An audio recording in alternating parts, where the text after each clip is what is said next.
Surgery. So cryosurgery কি? Cryosurgery হলো অত্যন্ত নিম্ন তাপমাত্রায়, ক্রায়োসার্জারি এমন একটি প্রযুক্তি যে প্রযুক্তির সাহায্যে কি অত্যন্ত নিম্ন তাপমাত্রায় শরীরের অস্বাভাবিক রোগান্তর টিস্যুগুলো ধ্বংস করা হয়, তাকে ক্রায়োসার্জারি বলা হয়। এই ক্রায়োসার্জারি হলো কি?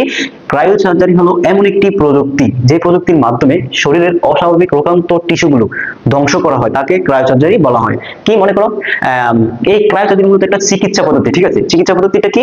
যেমন শরীরের অস্বাভাবিক রোগান্তর টিস্যুগুলো, যেখানে ক্যান্সার প্রতিরোধ করা হয়, ক্যান্সার, লিভার ক্যান্সার, ফুসফুস ক্যান্সার, বিভিন্ন যে ক্যান্সারে এই ক্রায়োসার্জারি কি অত্যন্ত নিম্ন তাপমাত্রার মাধ্যমে মূলত করা হয় পদ্ধতি, অত্যন্ত নিম্ন তাপমাত্রা চিকিৎসা পদ্ধতি মূলত ক্রায়োসার্জারি। তো ক্রায়োসার্জারিতে যে গ্যাস ব্যবহার করা হয়, যে গ্যাস ব্যবহারের মাধ্যমে যে এই চিকিৎসাটা করা হয়, তো দেখেন এই ক্রায়োসার্জারিতে ব্যবহৃত গ্যাসগুলো কি কি? তরল নাইট্রোজেন। এটি কিন্তু এমসিকিউর জন্য 100% শিওর, 100% কিন্তু দিবে। তো দেখেন তরল নাইট্রোজেন, তারপর কার্বন ডাই অক্সাইড, তুষার, তারপর আর্গন, এই গ্যাসগুলো মূলত এই ক্রায়োসার্জারি চিকিৎসা পদ্ধতিতে ব্যবহার করা হয়। তারপর দেখেন ক্রায়োসার্জারি ব্যবহার করা হয় কিসে?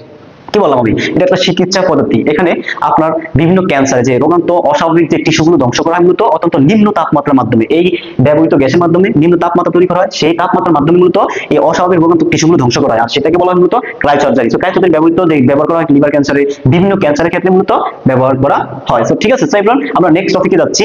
এই শর্টকাটে বোঝার মাধ্যমে আপনি কিন্তু সৃজনশীল লিখতে পারবেন। মূলত কি ক্রায়োসার্জারিটা কি? এটা চিকিৎসা পদ্ধতি যার মাধ্যমে কি যে শরীরের যে অস্বাভাবিক রোগান্ত টিস্যু, অস্বাভাবিক বলতে যেটা মানে